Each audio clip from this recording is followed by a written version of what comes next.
오늘 말씀은 하나님께서 소돔과 사마리아도 회복될 것을 알려주시는 내용입니다. 이 말씀을 통하여서 우리가 알 수 있는 몇 가지 내용이 있습니다. 첫째로 알 수 있는 것은 하나님께서 회복을 약속하십니다 라는 것입니다. 하나님께서 회복을 약속하십니다. 53절에서 55절 말씀 제가 읽어드리겠습니다. 내가 그들의 사로잡힘 곧 소돔과 그의 딸들의 사로잡힘과 사마리아와 그의 딸들의 사로잡힘과 그들 중에 너희 사로잡힌 자의 사로잡힘을 풀어주어 내가 내 소욕을 담당하고 내가 행한 모든 일로 말미암아 부끄럽게 하리니 이는 내가 그들에게 위로가 됨이라. 내 아우 소돔과 그의 딸들이 옛 지위를 회복할 것이요 사마리아와 그의 딸들도 그의 옛 지위를 회복할 것이며 너와 내 딸들도 너희 옛 지위를 회복할 것이니라. 아멘.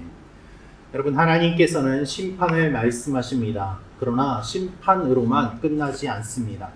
하나님의 심판 이후에는 반드시 회복이 있습니다. 하나님이 회복을 선포하십니다. 여러분, 하나님께서 왜 심판을 말씀하시고 또한 회복을 말씀하십니까? 병 주고 약 주는 것입니까? 그렇지 않습니다. 하나님의 심판은 무엇인가 하면 하나님의 공의를 드러냅니다.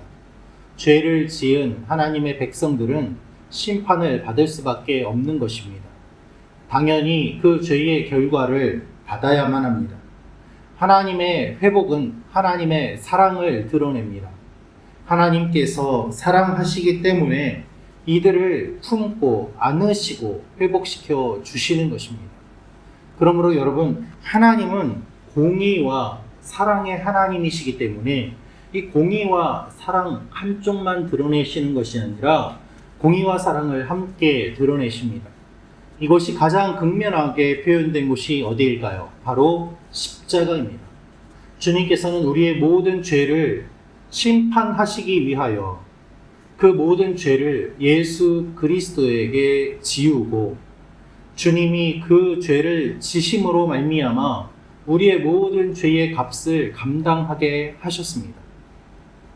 동시에 주님께서 십자가에 달려 돌아가시고 그것으로 끝이 아니라 부활하심으로 말미암아 하나님께서 죄에 대하여 승리하시고 세상에 대하여 승리하시고 의를 드러내심과 동시에 우리를 향한 그 하나님의 사랑이 얼마나 큰지를 보여주셨습니다. 그 아들을 보내어 주시고 우리를 대신하여 죽이심으로 말미암아 우리를 향한 하나님의 사랑을 확증하신 것입니다. 그래서 여러분, 우리가 십자가를 붙들 수밖에 없습니다. 십자가는 하나님이 어떤 분인지를 보여주는 가장 강력한 상징이기 때문입니다. 그리고 우리를 구원하신 유일한 구원의 길이기도 합니다. 여러분, 하나님께서 우리가 죄를 지을 때 우리의 죄를 미워하고 우리를 심판하십니다. 그러나 그것으로 끝이 아닙니다.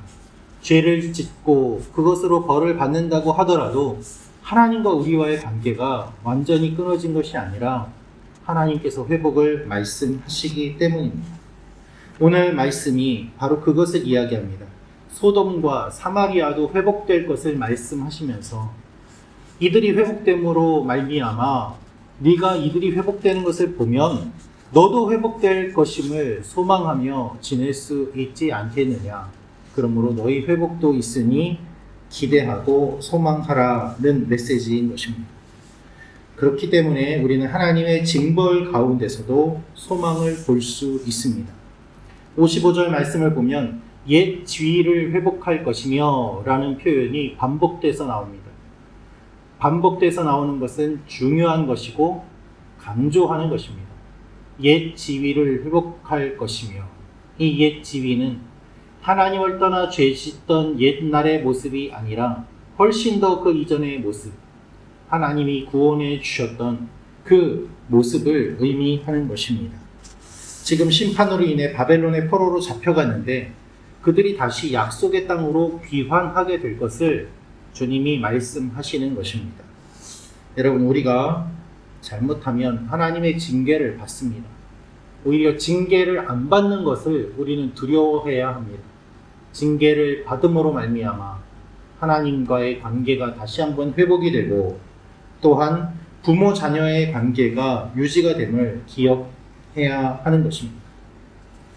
하나님이 우리를 사랑하시기 때문에 책망하십니다. 동시에 그 사랑은 끊어지지 않습니다. 여러분, 누가 우리를 그리스도의 사랑에서 끊으리요? 환난이나 곤고나 핍박이나 기근이나 적신이나 위험이나 칼이나 그 어떤 피조물도 우리를 향한 주 예수의 사랑에서 끊을 수 없느니라. 로마서 8장에서 말씀하시는 것처럼 오늘도 주님의 사랑이 우리 가운데 임하고 있음을 기억하며 하나님과 동행하며 나아가는 여러분과 제가 되기를 주님의 이름으로 축원합니다. 두 번째로 알 수 있는 것은 하나님께서 모든 것을 기억하십니다 라는 것입니다. 하나님께서 모든 것을 기억하십니다. 우리 59절부터 61절 말씀 한번 같이 읽도록 하겠습니다. 시작. 나 주 여호와가 이같이 말하노라. 내가 맹세를 멸시하여 언약을 배반하였은즉 내가 내 행한 대로 내게 행하리라. 그러나 내가 너희 어렸을 때에 너와 세운 언약을 기억하고 너와 영원한 언약을 세우리라. 내가 내 형과 아우를 접대할 때에 내 행위를 기억하고 부끄러워할 것이라. 내가 그들을 내게 딸로 주려니와 내 언약으로 말미암음이 아니니라. 아멘. 하나님은 이스라엘 백성들에게 모든 것을 기억한다고 말씀하십니다. 하나님은 이스라엘의 모든 죄악을 기억하시고 모든 행위를 기억하십니다. 동시에 하나님은 이스라엘과 맺은 모든 언약도 기억하십니다. 여러분, 하나님은 어떤 분이십니까? 하나님은 기억하시는 하나님이십니다.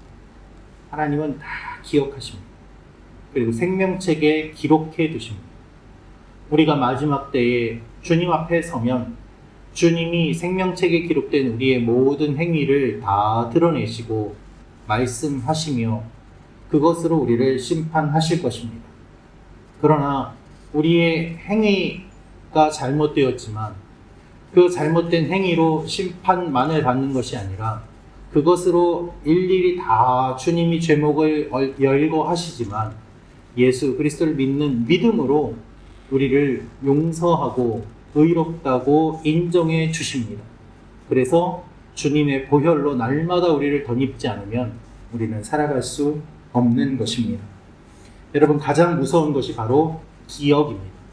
내가 기억하고 있다. 이것만큼 무서운 것이 어디 있겠습니까? 그래서 우리는 사실 무서운 시대를 살아가고 있습니다.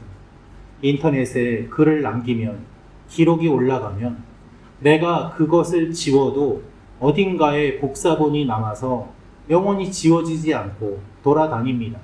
누군가가 다운받아서 그것을 따로 보관할 수도 있습니다.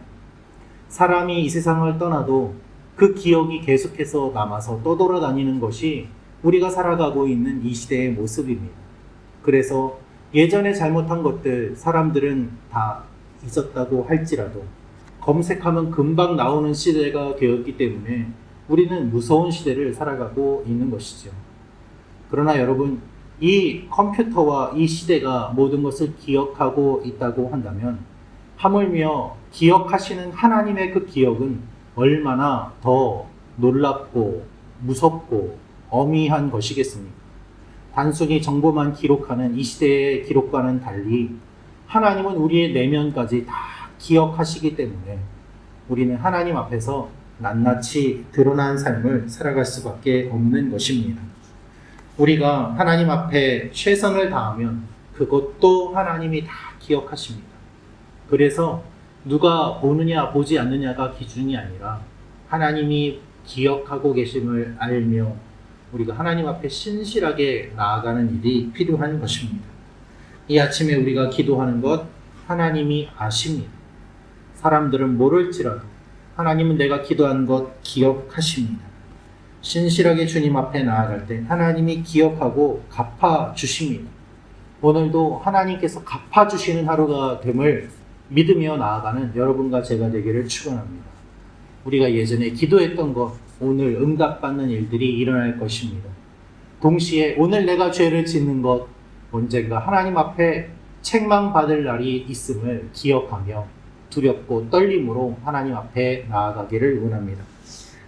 마지막으로 알 수 있는 것은 회복을 경험하면 부끄러움을 느낍니다. 라는 것입니다. 회복을 경험하면 부끄러움을 느낍니다. 하나님께서 이렇게 말씀하십니다. 63절 말씀 같이 읽겠습니다. 시작.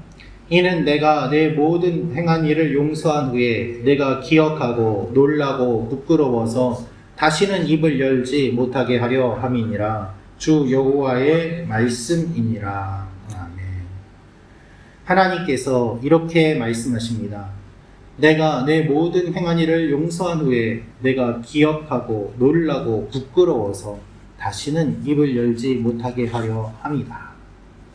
여러분, 하나님 앞에 책망을 받고 또한 하나님께서 말씀하시는 이야기들을 들어보면 결국 우리의 부끄러움이 남습니다. 하나님이 회복시켜 주시지만 내가 회복되었다고 해서 내가 지었던 죄가 없어지는 것이 아니라 내가 회복되었다고 하더라도 내가 잘못했던 것들을 바라보며 부끄러움을 느끼게 됩니다. 그것이 하나님께서 우리에게 원하시는 마음입니다. 부끄러움은 죄를 지은 이후에 바로 들어온 마음입니다. 선악과를 따먹은 이후에 바로 즉시 벌거벗었음을 깨닫고 부끄러워서 가릴 수 없는 것으로 몸을 가렸습니다. 그것이 부끄러움입니다. 수치입니다. 그런데 회복된 이후에 이 부끄러움을 느끼는 것은 단순한 수치가 아니라 하나님 앞에서의 죄송함입니다. 내가 하나님 보시기에 이와 같이 부끄러운 일을 하였구나. 주님 정말 죄송합니다. 라는 마음입니다. 구원받은 우리 모두는 이와 같은 마음을 품고 살아가게 됩니다. 바울이 고백했던 것처럼 내가 죄인 중에 괴순이라 하나님 앞에서 얼마나 큰 죄인인지를 생각하면서 날마다 부끄럽게, 그러나 그 부끄러움이 수치가 아니라 겸손함이 되는 원동력이 되는 것이죠. 오늘도 하나님 앞에 겸손하게 나아가는 여러분과 제가 되기를 원합니다. 우리를 구원해 주신 하나님의 은혜와 동시에 내가 잘못했던 것들을 부끄러워하고 죄를 미워하고 하나님을 사랑하며 나아가는 여러분과 제가 되기를 소망합니다.